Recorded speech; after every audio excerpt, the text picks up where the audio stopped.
husgahan ang kahit na sino. Siya lang ang may alam kung ano ang totoo. Huwag mong husgahan ang puso ng iba. Puso mo lang naman ang iyong kilala. Siya raw ang may sala, akala mo lang yun. Marami siyang mali, maling-mali po yun.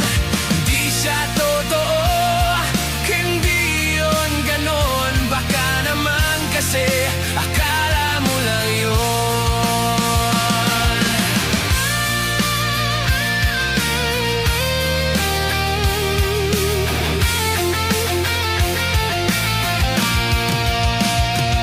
Huwag kang manghusga kahit sino pa siya.